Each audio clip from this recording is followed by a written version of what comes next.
उत्तराखंड कांग्रेस में छिड़ी लंगड़ा घोड़ा पॉलिटिक्स अब कुछ अलग मुकाम की तरफ बढ़ रही है। सियासी सवाल अंदर से जो उठ रहे थे, उन सवालों पर अब बाहर से भी सवाल दागे जाने लगे हैं। कांग्रेस में कौन मजबूत है, कौन कमजोर है, यानी कौन रेस का घोड़ा है और कौन लंगड़ा घोड़ा है। इस बात पर जब बयानबाजी चल रही है, तब उत्तराखंड बीजेपी के अध्यक्ष महेंद्र भट्ट भी इसमें कूद पड़े हैं। और महेंद्र भट्ट ने जो कहा है वो कांग्रेस के जख्मों पर नमक छिड़कने वाली बात है। महेंद्र भट्ट का दावा यहाँ तक है कि कांग्रेस में तो अब सिर्फ लंगड़े घोड़े ही बचे हैं, एक आध कुछ बचे हैं रेस के घोड़े, और वो भी बहुत जल्द बीजेपी में आ जाएंगे। देखिए, कांग्रेस के अंदर लंगड़े घोड़ों की तलाश प्रारंभ हो गई है।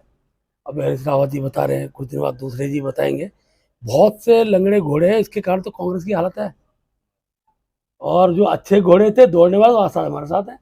तो हम भी ढूंढ रहे हैं कि कांग्रेस के अंदर जो खूब दौड़ लगाने वाले घोड़े हैं, ऐसे कितने, उनको पार्टी को जोड़ेंगे और पार्टी को मजबूत करें। 2027 भारतीय जनता पार्टी अच्छे मतों से जीते, हमारा प्रयास है। यानी 2027 के रेस कोर्स में आप उनके भी घोड़ों के ऊपर नजर आए? नहीं, हमारे रेस के घोड़े जो जहां भी हैं, सब भाजपा के साथ जुड़ेंगे।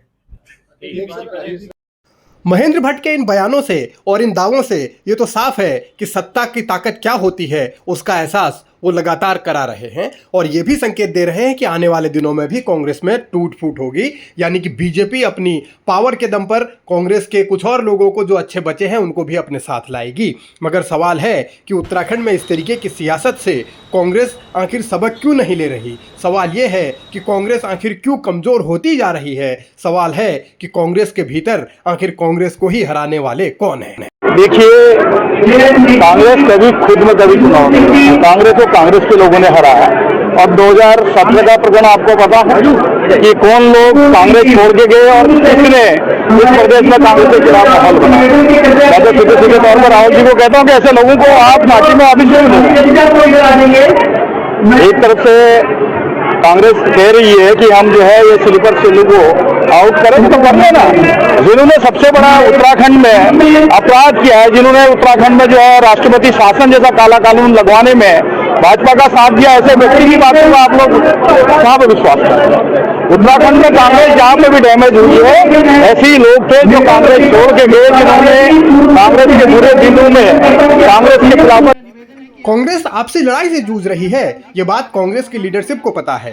कांग्रेस संगठनात्मक तौर पर और रणनीतिक तौर पर भी हाल फिलहाल कमजोर है, ये बात भी कांग्रेस जानती है। और ये कमजोरी सिर्फ उत्तराखंड में नहीं बल्कि राष्ट्रीय स्तर पर भी है। इसके बावजूद कोई ऐसी नई रणनीति नहीं बन पाती, कोई नई ऐसे प्लान नहीं बन पाते जिससे कि न सिर्फ पार्टी मजबूत हो बल्कि कार्यकर्ताओं में भी जोश आए। और उत्तराखंड में जो देखने को मिल रहा है, खुलेआम धमकियां भी दी जा रही हैं, इसको धमकी ही कह सकते हैं, या खुलेआम ऑफर दिए जा रहे हैं कि कांग्रेस के नेता पार्टी छोड़ें और बीजेपी में आ जाएं। सीधे सीधे ऑफर या लालच दिया जा रहा है। इन बातों पर भी कांग्रेस कोई रोक नहीं लगा पा रही, यानी कांग्रेस अपने संगठन को संभालने में किस हद तक अब कमजोरी महसूस कर रही है, उसका भी ये एहसास हो रहा है। मगर सवाल यही है कि अगर इसी तरीके से चलता रहा तो 2027 के लिए कांग्रेस के जो दावे हैं, कांग्रेस के जो सपने हैं, उनको पूरा करने वाला कौन होगा।